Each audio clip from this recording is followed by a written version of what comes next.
Hey Nathan, it's Monday, December 8th. We talk a lot on this channel about the importance of education and being able to share knowledge.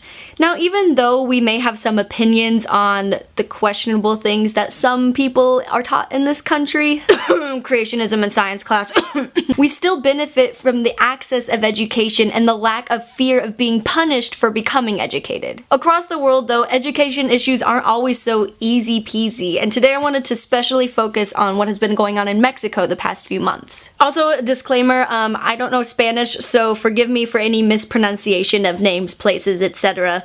Sorry. Back in September, some students of a rural college decided to protest what they viewed as unfair and partial actions by the government. It is a common thought, at least amongst many rural students, that the Mexican government favors urban educational colleges for hiring and funding over rural educational colleges, to the point of being discriminatory. Protesting has become almost a tradition at this typically activist school. Usually buses are hijacked, taken to the place of protest, and then, returned. Over the years, law enforcement has tolerated these protests, but that's not how it went down this year. Reports vary, but it seems that the students either hijacked some buses or hitchhiked along the way during the night of September 26th.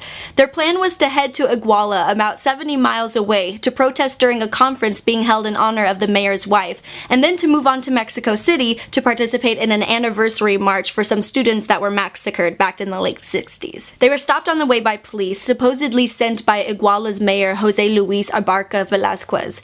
The police began shooting into the buses, killing 2 students, and some other students tried to flee into the surrounding hills. After the shooting stopped, the remaining 43 students who hadn't escaped were shuffled into police cars and sent to Iguala.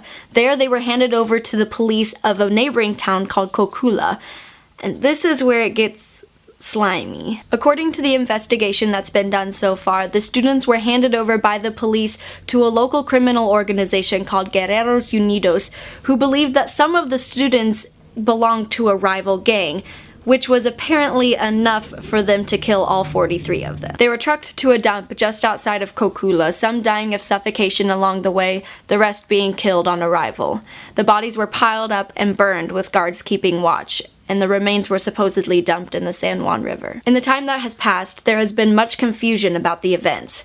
Many protests have been held across Mexico and the world asking where these 43 missing students were. Meanwhile, many arrests have been made of law enforcement and government officials, including Iguala's mayor and his wife, who are suspected to be masterminds of the kidnapping, along with the director of Iguala's police force. This case is considered to be exemplary of the collusion between government officials and criminal gangs in the Mexican drug war. 2 days ago, remains of one of the missing students, Alexander Mora Venancio, were identified genetically by an Austrian university's forensic team. He was 19. Marching and protests have since then intensified, calling for the safe return of the remaining 42 students and declaring that they will not rest until this happens. Nathan, you and I always look positively at our society and our future. Sometimes it sucks being reminded about how horrible we can be.